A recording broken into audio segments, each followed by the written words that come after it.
The Last Word with Lawrence O'Donnell, who's back, starts right now. Hey, Lawrence, welcome back. Hey, Jen, thank you. I will never forget the day, and I'm sure Aaron Sorkin will never forget the day in season 1 of The West Wing, when White House Press Secretary Dee Dee Myers told us that in the White House they call Friday take out the trash day, because that's the day, late Friday afternoon, that's the day when you dump out stories in the White House that you're hoping get very little attention, or try to suppress the attention by releasing them on Friday, and they just get lost in the weekend media. And of course, as soon as Aaron Sorkin heard the phrase, take out the trash day, that became the title of episode 13 in season 1. Brilliantly written by Aaron, with Dee Dee Myers' brilliant input that you could only get from a White House press secretary, invaluable perspective on how it all works. And so it was no surprise to me that when Donald Trump decided that it was time to release the very, very, very friendly discussion that his former criminal defense lawyer, Todd Blanche, had with Ghislaine Maxwell, that it would be a Friday afternoon. Of course it would be a Friday afternoon. And that's when they released that, and it got the news treatment that it did. And then, of course, it got pushed around by a lot of other things that have come after that. But the Epstein files are very much back at the center of things in Washington, and will be tomorrow. Our first guests tonight will be in Washington tomorrow, telling the story of what Jeffrey Epstein actually did to the real victims, who Ghislaine Maxwell completely ignored and lied about in her interview, so-called interview, with Todd Blanche. I can't wait to watch. And Ghislaine Maxwell deserves all of the criticism and critique. She is a predator, just as Epstein was, and that's important to remind people of, as I'm sure you will. And Great to have you back, Lauren. You'd never know it if you listen to Todd Blanche's very, very, very friendly discussion with her. Just it's really a stunning thing to listen to, as I did all the way through. There you go. Well, I can't wait to hear. We've been waiting to hear all of the things that you can get off your chest from being away. So now we can tune in to see everything you have to say. Thanks, Jen. Thank you. Thanks, Lawrence. Have a good show. Thank you. The worst thing about it is the laughter. That's the part that the news reports haven't told you about. There was a lot of laughter. They all laughed. And no one laughed more than Ghislaine Maxwell. In 9 hours of what turned out to be casual conversation spread over a Thursday and a Friday in Florida, the single sickest reaction you could have in that discussion of Jeffrey Epstein and Ghislaine Maxwell's sex crimes was laughter, and they all did it. Ghislaine Maxwell laughed the most, joined by her 3 criminal defense lawyers. And their laughter was joined by the 4 people from the Trump Justice Department sitting in that room with a convicted sex trafficker, an indicted perjurer, and they laughed the day away with her 2 days in a row. But that's not in the transcript released by the Trump Justice Department on a Friday afternoon, because it is not a real transcript of what actually happened in that room. No court reporter, no stenographer was allowed in that room. And so this transcript that we have, it's not real. On page 215 of this first day's transcript, a woman who is being called the official transcriptionist says in writing that she was, quote, provided audio recording media. And so this is not a transcript of everything that was said in that room. This is a transcript only of what was recorded in that room, and the recording was given to someone to type it up. So we have no idea what was said in that room before an FBI agent pressed record, and we have no idea what was said in that room after an FBI agent pressed stop. But thanks to the recording that we do have, we can hear the laughter. Most court reporters will note laughter when it occurs in a court transcript or a deposition transcript. But the laughter is not included in the transcript that was released. And news organizations trying to quickly report to you the news that's in that transcript do not have the time to listen to the audio recording. That's 9 hours. They can speed read the transcript much faster, and they can search for key words in the transcript and deliver to you what they think is the news contained in that transcript as fast as they can. But there's a price to that speed, because you don't find out about the laughter. The most perverse thing that you could possibly have done in that room was to fill that room with laughter, which Ghislaine Maxwell did repeatedly. Ghislaine Maxwell and Donald Trump's former criminal defense lawyer, who appeared to be acting as Donald Trump's criminal defense lawyer in that room, laughing about her memories and failure of memories, about her decades of time spent with Jeffrey Epstein, in which she described herself and her criminal co-conspirator Jeffrey Epstein as friends with benefits. She was friends with a lot of other people besides Jeffrey Epstein, according to her. And Donald Trump's former criminal defense lawyer, Todd Blanche, now the Deputy Attorney General of the United States of America, desperately wanted to get as many of those names in the transcript as possible so that the name Donald Trump could be swimming in a sea of other well-known names, including as many Kennedys as possible. Senator Ted Kennedy, who never met Jeffrey Epstein and died in 2009, was brought into the discussion by Todd Blanche, as was John F. Kennedy Jr., who died in 1999 and never met Jeffrey Epstein. But Todd Blanche managed to drag John F. Kennedy Jr. into this discussion, which was not an interview, was not a deposition. It was just what it sounds like when you listen to it, a pleasant discussion among friends. That's what it sounds like. Todd Blanche is friends with Ghislaine Maxwell's criminal defense lawyer. It was a very friendly chat. Todd Blanche reached out to help Ghislaine Maxwell in every way he possibly could. In his very friendly conversation with her, he helped finish her answers when he could, leaving Ghislaine Maxwell's criminal defense lawyer no need to ever lean in to be protective of his client in any way when the questioning got too tough, because it never came close to being challenging in any way for Ghislaine Maxwell. Maxwell's criminal defense lawyer, David Marcus, was so relaxed with his personal friend, Todd Blanche, doing the questioning that when Ghislaine Maxwell mentioned an investment she claimed she made in Microsoft, her criminal defense lawyer thought that's the perfect time for him to throw in a joke, which was, quote, "Don't charge her with insider trading." And that got a big laugh in the room, because that's the kind of room it was. It was a joke. Legally, the whole thing was a joke from start to finish, and legally, it was a travesty from start to finish. Ghislaine Maxwell laughed easily and confidently when she spoke with awe about meeting John F. Kennedy Jr., and her awe was based entirely on how handsome he was and how much she put it to Todd Blanche. She, quote, fancied JFK Jr. That was one of the many completely useless and inane and time-wasting and disgraceful digressions in that friendly discussion that lasted 9 hours and had less than 1 hour of relevant discussion to the crimes of Jeffrey Epstein and Ghislaine Maxwell. Ghislaine Maxwell now says they're all lying. She received no challenge at all from Donald Trump's criminal defense lawyer, now the Deputy Attorney General, when she said that. Ghislaine Maxwell said that every victim who testified in her criminal trial where she was convicted was lying and committing perjury. And Todd Blanche said at the end of a day of such lies by Ghislaine Maxwell, everything was great today. Quote, "Everything was great today. I think that it was very helpful, and I appreciate you trying to be as complete as you can." I appreciate you trying to be as complete as you can? Complete?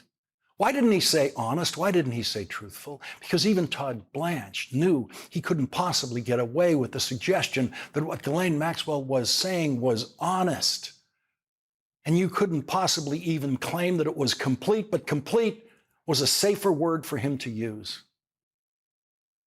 Here's an answer, and you can guess the question. 2015, 2016, 2017.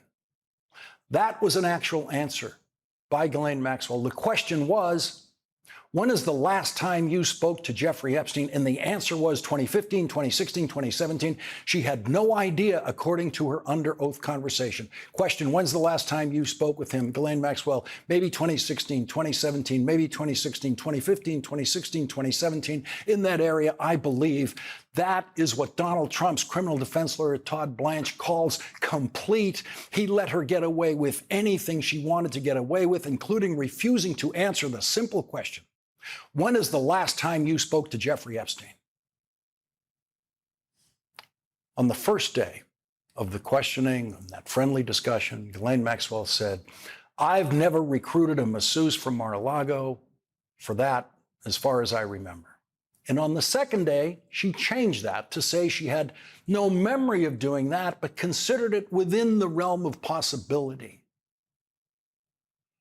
And that's because Virginia Giuffre testified under oath that Ghislaine Maxwell recruited her for Jeffrey Epstein when she was in high school working as an assistant on Donald Trump's payroll at the spa at Mar-a-Lago. Virginia Giuffre testified that Ghislaine Maxwell was in the room with her, the first time she had sex with Jeffrey Epstein. Quote, they asked me to lick his nipples and give him oral sex, and Ghislaine Maxwell was doing the same things that she asked me to do for him while touching me in my private areas as well. And then at the very end, they instructed me to get on top of Epstein. And that's how the night ended. She was asked why she went back.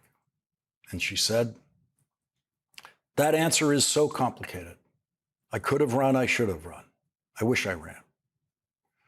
But fear was one, fear of what happens if I piss these bad people off. I mean, I know they're powerful. You could listen to all 9 hours of this very friendly discussion and wonder what it was all about, wonder why it was happening. Todd Blanche showed no prosecutorial interest of any kind in any other possible crimes. The only thing he seemed to come to Florida to hear from Ghislaine Maxwell is that Donald Trump never got a massage from one of Jeffrey Epstein's victims recruited by Ghislaine Maxwell. And Todd Blanche wanted to fill up the transcript with names of other famous people. That's it. Ghislaine Maxwell understood the mission from the start to deliver famous names, to help flood the Epstein zone with famous names in order to insulate one name in the Epstein files, Donald Trump. And so on day 2 of her friendly conversation with Todd Blanche, she began by volunteering, quote, some more names did come to me in the night. Of course they did. Todd Blanche brought up the name Elon Musk. And sure enough, Ghislaine Maxwell said she met Elon Musk in a situation having nothing to do with Jeffrey Epstein, but Todd Blanche managed to get Elon Musk's name in the Epstein files as some sort of Trumpian revenge for Elon Musk saying that Donald Trump was in the Epstein files back when Elon Musk was having one of his fits about Donald Trump after leaving Elon Musk's disgraceful and destructive work in the Trump government. Todd Blanche got the Cuomo brothers in there, Andrew and Christopher, simply because at some point Ghislaine Maxwell met them. Ghislaine Maxwell made one faux pas when she brought up, without being questioned about him, Robert Kennedy Jr., Donald Trump's most deadly cabinet member. She testified that Bobby Kennedy, as she calls him, was very friendly with Jeffrey Epstein, unlike the Cuomo brothers and so many others who were needlessly mentioned in that discussion. The federal prosecutors who convicted Ghislaine Maxwell of sex trafficking showed the jury $30 million in bank transfers from Jeffrey Epstein to Ghislaine Maxwell. Todd Blanche spent a few minutes on the second day discussing the $30 million that the prosecutors said was Ghislaine Maxwell's reward for her participation in Jeffrey Epstein's sex crimes and for recruiting the young girls who Jeffrey Epstein raped. Ghislaine Maxwell's responses to every question about the $30 million were nonsensical. When Todd Blanche asked her about a specific payment of $7.4 million in 2007, Ghislaine Maxwell said, I don't personally have any memory of receiving a check from him for $7 million. And that was good enough for Todd Blanche. That was the end of that. Ghislaine Maxwell tried to suggest that there was some kind of shell game going on with Jeffrey Epstein's money and that the $30 million transferred into her accounts under her control wasn't really her money. She said, I don't believe any of that was my money. And she said that after having been formally warned at the beginning of this friendly discussion that the one thing she's not allowed to do in the discussion is lie. Todd Blanche warned her that it's a crime to lie to a federal prosecutor or to an FBI agent sitting at that table. And having heard that warning, Ghislaine Maxwell had the audacity to say, I don't believe any of that was my money. $30 million in her accounts. I don't believe any of that was my money. And you'll never guess what the tough Deputy Attorney General of the United States said in response to that. He said, yes, I understand that. That is the official Trump Justice Department view of the $30 million that went from Jeffrey Epstein's accounts to Ghislaine Maxwell's accounts. The Trump Justice Department thinks whatever Ghislaine Maxwell says about it makes sense, when not one word of it made any sense or sounded in any way anywhere close to truth. We discovered in this very friendly discussion that Todd Blanche has never been to Davos. Ghislaine Maxwell asked him, have you been to Davos? To which he said, no, I have not. Another in those crazy, time-wasting, irrelevant discussion diversions. And at one point, Todd Blanche asked Ghislaine Maxwell, why do you think that? And her answer actually was, quote, my female intuition. And that was good enough for Todd Blanche. That was Todd Blanche accepting that from a convicted sex trafficker. Ghislaine Maxwell's worst lies, her ugliest lies, the perjury she committed in that room without any fear of being charged with perjury again by the Trump Justice Department, the worst of it were the lies she told about our first guests tonight. She blamed all of her problems on Brad Edwards, an attorney for the Epstein victims. Brad Edwards will join us tonight for the second time. When he joined us on this program earlier in the summer, Congress was watching when he advised members of Congress to subpoena the Epstein birthday book that the Wall Street Journal first reported on that contains a birthday note with Donald Trump's name on it. Congressman Ro Khanna was watching, and he went to work, and so Congress has subpoenaed that book. And Congress is going to hear tomorrow from some of the Epstein victims. Ghislaine Maxwell said under oath that Brad Edwards conspired to create this false criminal prosecution against her. Brad Edwards will respond to that in just a moment. She told Todd Blanche that she learned about her friends with benefits, Jeffrey Epstein's involvement with underage girls, only when he got arrested. Never had any idea before that. She actually told this lie, this blatant lie, to a federal prosecutor, to Todd Blanche, told it to his face, and he accepted this. She said, I have no memory, no active anything of having seen anybody that resembles a child, let's call it what it is, at that house, giving him a massage at all. How about a 98-pound, 17-year-old girl? At Ghislaine Maxwell's criminal trial, a witness testified under oath under the pseudonym of Kate. That witness will join us here in a moment. At the trial, she testified that she was 17 years old when she met Ghislaine Maxwell, and Ghislaine Maxwell soon introduced her to her friend, Jeffrey Epstein. And in her first encounter with Jeffrey Epstein, Ghislaine Maxwell asked her to massage Jeffrey Epstein's feet and then his shoulder. And then Jeffrey Epstein got an important phone call and disappeared. A few weeks later, Ghislaine Maxwell called Kate and asked her to come to Epstein's house because a massage therapist who was supposed to show up had to cancel. And Jeffrey desperately needed a massage and thought that her 17-year-old hands were strong enough. As you listen to this passage of this victim's testimony, this witness's testimony, under oath testimony from the trial, remember that Ghislaine Maxwell told Todd Blanche, I have no memory, no act of anything of having seen anybody that resembles a child, let's call it what it is, at that house giving him a massage at all. Question, what, if any, photographs did you see in Epstein's house in Palm Beach? Answer, there were lots of photographs of young girls. Question, what do you remember about those photographs? Answer, I remember they were shocking. Question, were the young girls clothed or unclothed in the photographs? Answer, unclothed. Question, where did you see those photographs in Epstein's house in Palm Beach? Answer, they were in almost every room. Question, did there come a time that you were given clothing to wear when you were staying at Epstein's Palm Beach house? Answer, yes. Question, what were you given to wear? Answer, I was given a schoolgirl outfit. Question, can you please describe the schoolgirl outfit for the jury? Answer, it was a short pleated skirt, white socks, white panties, and a shirt. Question, where did you find the schoolgirl outfit? Answer, on my bed. Question, what, if anything, did Ghislaine say? Answer, I asked her what was happening with there were clothes in my room, and she said, I thought it would be fun for you to take Jeffrey his tea in this outfit.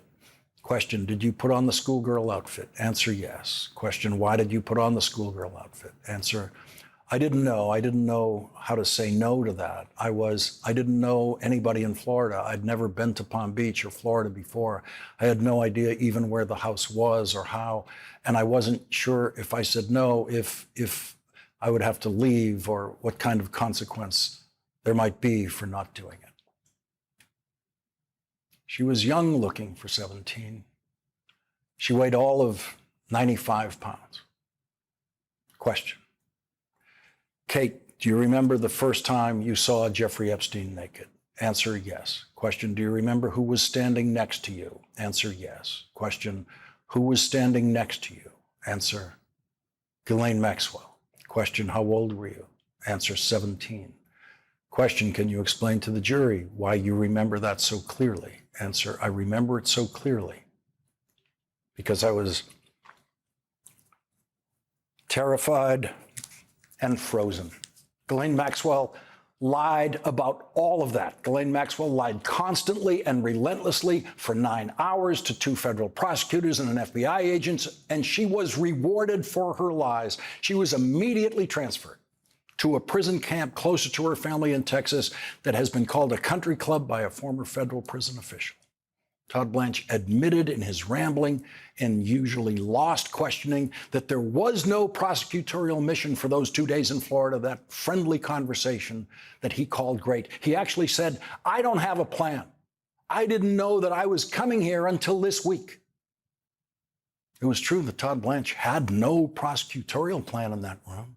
It was true that Todd Blanche had no legitimate Justice Department plan or reason for being in that room, but the Trump plan to get Ghislaine Maxwell to say nice things about Donald Trump and to praise Donald Trump was what those 2 days in Florida were all about. Those 2 days of friendly conversation in which at the end of day one, after Ghislaine Maxwell had already delivered her praise of Donald Trump, Todd Blanche could say, everything was great today.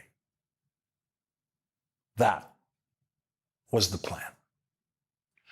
Leading off our discussion tonight is Bradley Edwards, a Florida attorney who has represented over 200 victims of Jeffrey Epstein. He's the author of the book Relentless Pursuit, My Fight for the Victims of Jeffrey Epstein.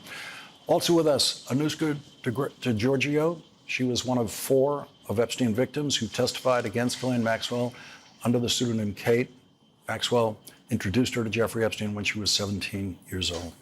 Anoushka, thank you very much for joining us tonight. What has changed for you since the trial when you felt compelled to testify under a pseudonym, joining us tonight with a full reveal of your name at your choice?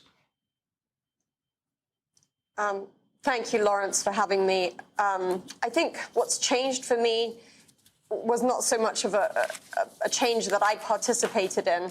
By inference, many people seemed to guess, and it was revealed who I was. So it sort of became a farce that I would remain anonymous when it seemed that many people on the internet had already realized by inference who I was. And at that point, I thought the most beneficial thing that I could do was take ownership of that and see if I could be helpful. And Anushka, I hope you haven't done anything like what I did, which was sit there and listen to all 9 hours of Ghislaine Maxwell. But if you took in any of what she had to say, I can tell you that she denies everything. She denies everything that every witness against her said in her criminal trial, including every word that you said about her. She denies seeing anything inappropriate happen at any time. She denies that there was any hint of Jeffrey Epstein's interest in young girls. What is your response to what you're aware of Ghislaine Maxwell now finally saying? What Ghislaine Maxwell says is of no concern to me. Ghislaine Maxwell was a liar when I met her, and she remains a liar.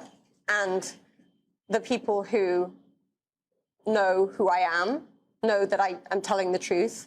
The jury and the judge found my testimony to be compelling enough, and the testimony of my fellow survivors.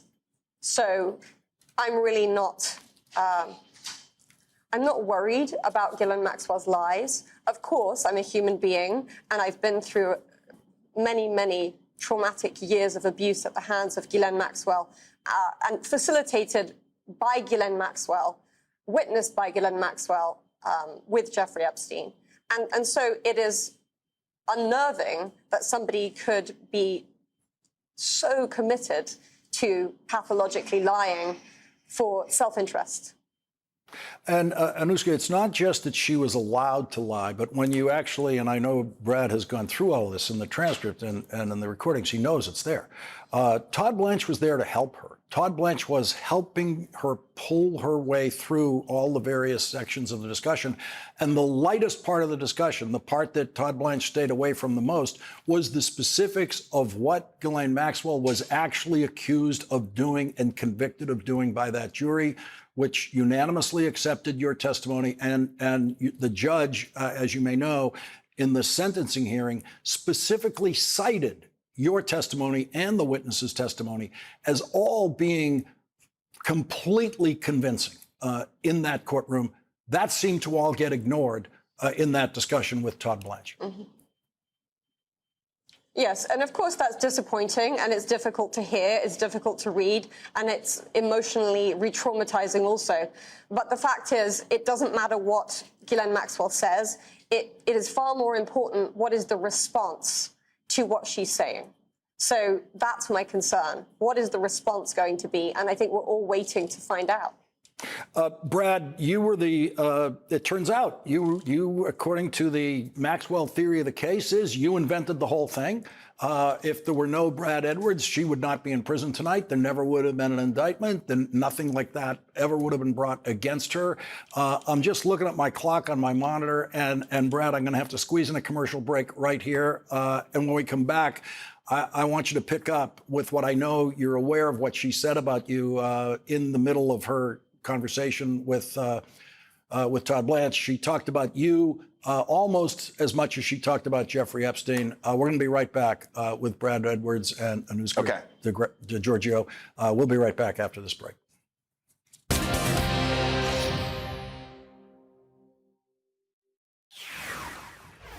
We're back with Brad Edwards, an attorney for Epstein survivors, and Anushka DeGiorgio, who was a witness for the prosecution in the criminal trial of Ghislaine Maxwell, where Ghislaine Maxwell was convicted as an Epstein co-conspirator of sex trafficking and sentenced to 20 years in federal prison. Brad Edwards, in her conversation with Todd Blanche, Ghislaine Maxwell blamed the whole thing on you, as I'm sure you have read. What is your response to that? It's absurd, but I'll wear it as a badge of honor. I don't know if you remember this from the last time we spoke, but there was a time in 2009 when Jeffrey Epstein also sued me and blamed the whole thing on me, as if I made everything up that time, and I had to sue him back and ultimately won. And he apologized in open court in a very clear, open apology to me in 2018. And here we go. We've given a platform to somebody who was already indicted for perjury on this exact same subject. And the best she can come up with is, I made all of this up. Again, all I do is tell the truth, put a case together and make sure that we stick with the victims and bring justice to a situation, not caring at all about how rich somebody is, how powerful they are. Those things should be immaterial. This is a bipartisan issue, and I stood by the victims against Jeffrey Epstein and Ghislaine Maxwell the same. The truth came out. She doesn't like it. She's in prison where she deserves to be. And she got an interview that was worthless at best, where she got to say whatever she wanted to because she was talking to somebody, not disparaging Mr. Blanche, but she was talking to somebody who just didn't know anything about the case. So she was able to spin fairy tales one after another after another. It was total rubbish, in her words. Just to clarify, I am disparaging Mr. Blanche, and the very fact that he doesn't know anything about the case is the reason why he should not have been in that room, along with many other reasons why he shouldn't have been in that room. But Brad, what do you think are the important points about that discussion? I'm calling it a discussion. They're calling it an interview. Very friendly discussion. What are the important points you think should be highlighted from that discussion? There aren't many important points. I mean, it was very self-serving. The portions that I read, and I didn't go and read 9 hours of anything, I could tell right away that she was trying to curry favor and that she was saying things that even matched up on a timeline of reality, timeline with evidence, made absolutely no sense and could be disproven immediately. If somebody wants to hear her testimony and wants somebody to keep her in line, let me go take her deposition. There's nobody that knows the case better than me. You want to bring her before a court? I'll gladly take her deposition and twist her in so many lies, she'll never get out of it. If somebody really cares about the truth, fine. Let me know the day, let her know the day, and we'll have it out. Until then, I don't think anybody should give her any traction whatsoever with that gratuitous interview that she was able to give. Anoushka, I know you're going to be speaking in Washington tomorrow, along with other victims of Jeffrey Epstein. But you're one of the four who testified in federal court against Ghislaine Maxwell, testified under oath. Your testimony was evaluated by a jury under oath, found to be completely credible, also by the federal judge in the case who commented on it during sentencing. What was it like for you in that courtroom to be sitting there in that courtroom with Ghislaine Maxwell in the room with you as you delivered that testimony? It was absolutely terrifying. I hadn't seen Ghislaine Maxwell for many years. It was difficult for me to even look at pictures of Ghislaine Maxwell or Jeffrey Epstein without flinching. Not only was it terrifying to be in the room speaking about things that are frankly humiliating, embarrassing, things that you would never want to discuss in front of another person, let alone discuss in front of a group of strangers.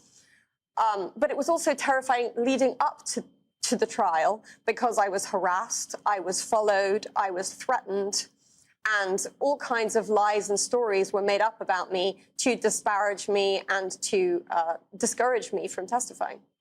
Anoushka, we're going to put in one more commercial break here. When we come back, I'd just like to ask you why you decided to continue and go on with the testimony, given how much fear and how intimidating that whole process was. We're going to take a commercial break here, and we'll be right back with Brad Edwards and Anoushka DiGiorgio. We'll be right back.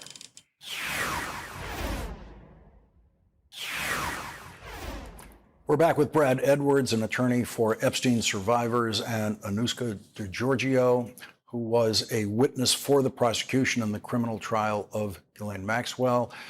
Anoushka was a victim of Jeffrey Epstein when she was 17 years old. Maxwell was convicted as a result of Anoushka's testimony and other witnesses' testimony as a sex trafficker and sentenced to 20 years in prison.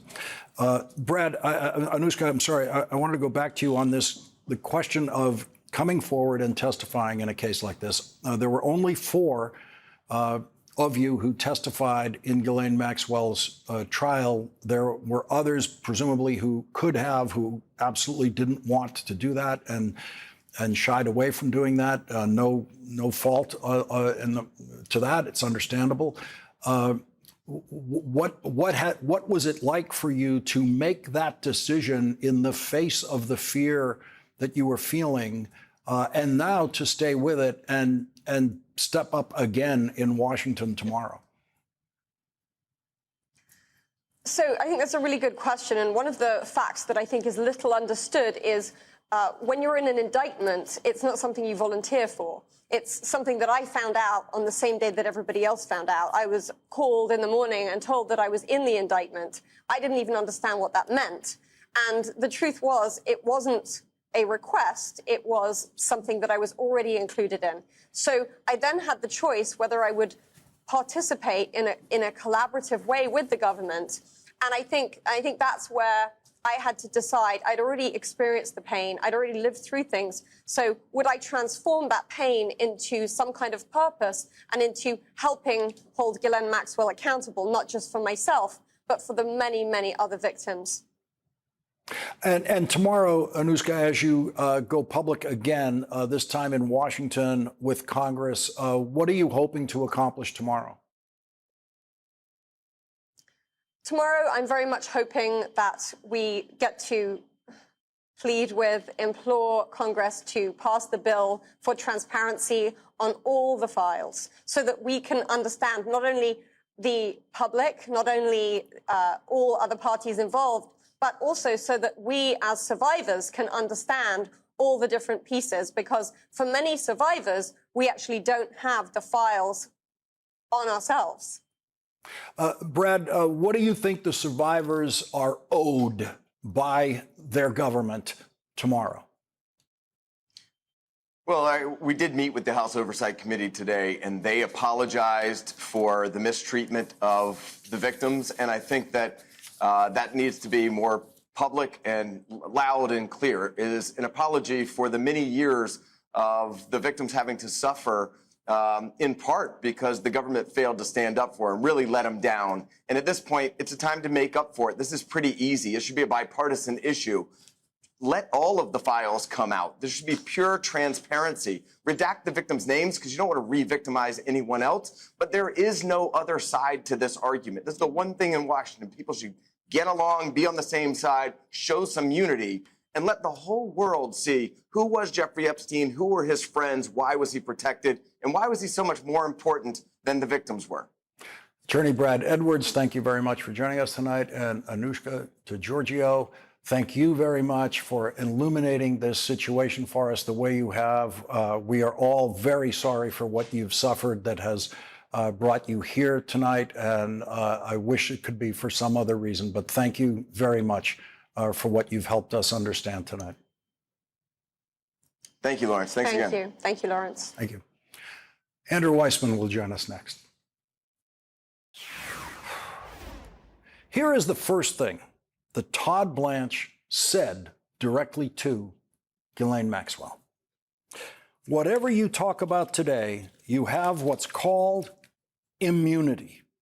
So that means that the words that you say today, we cannot use against you in a case in chief if we were to ever bring one. Okay? Ghislaine Maxwell, thank you. Joining us now, Andrew Weissmann, former FBI General Counsel and MSNBC legal analyst. Andrew, that thank you seems really appropriate for the gift she was given there right at the beginning. Well, let's just remember that as a reward after these 2 days, she was moved to a camp. If you are a victim, the idea that somebody who has abused you, who had the ability to testify at trial and chose not to, a jury has credited you, the judge has credited you, and now the victimizer, the convicted person who has victimized you is treated with kid gloves and then given a reward. When you are in the Department of Justice, the victim who you just had on is the reason, that is why you go into the government to do this, is to vindicate their rights. The idea that you are doing something that is antithetical to that, that is so gross an abuse, and such a slap in their face, is just, it is beyond cruel. It is, you just don't understand what makes up that kind of person. I spent 9 hours trying to find a legal purpose to this exercise. And it comes to, there's a spot in the discussion, as you know, where Todd Blanche basically says, I don't have a plan. I didn't know I was going to be doing this until this week. I've never seen a lawyer with less of a plan. And even the way it all unfolds, it's such a ramble. He apologizes time and time again for being all over the place. He doesn't know the case. And all I could find, as I said before, is he just wants to get a bunch of pages with other famous names in it to bury the Donald Trump name in the middle of all of this. And to have her say, in addition to that, that I don't have sort of direct evidence with respect to Donald Trump, with no effort at all to do even the most gentle cross-examination. But let's just remember, you could have started with, this is a woman who's denying that she is guilty of anything. And that means that she is saying every single person lied and she is denying culpability. So why are we supposed to believe her when she says anything about anybody else? Like she says, Jeffrey Epstein, she says, is not guilty. She is not guilty. Who cares then what she has to say about Donald Trump or anyone else? It's just not a credible source. And I think your last segment where the victim said the real issue here is not what Ghislaine Maxwell said. It's really about the Department of Justice. It is the reaction to this that's really the take-home here, and is really the thing that's sort of lasting consequence is the sort of callousness with respect to true victims and what they're hiding. So deal number one with Ghislaine Maxwell was, we're giving you immunity, and we're going to ask you questions about Donald Trump, and you're going to tell. So, and we know what you're going to say. Deal number two is, oh, we really liked the way it went. Todd Blanche says it was great. He says that on the record. Therefore, we're sending you to the camp. And obviously, the end point of the deal is you will get out of jail on the final day of the Trump presidency or after the next presidential election, so it won't harm J.D. Vance's chances in the election. That deal is coming, and the only thing standing between that deal, the get out of jail, are the victims that we're going to hear tomorrow and the victim who we heard tonight. It is public pressure. That's absolutely right. It is a disgrace to the Department of Justice. It is an affront to victims of sexual assault. And, you know, kudos in a small way to Congress actually giving a forum and the fortitude of victims to speak up at this moment, which again cannot be easy. Andrew Weissmann, thank you very much for joining us tonight.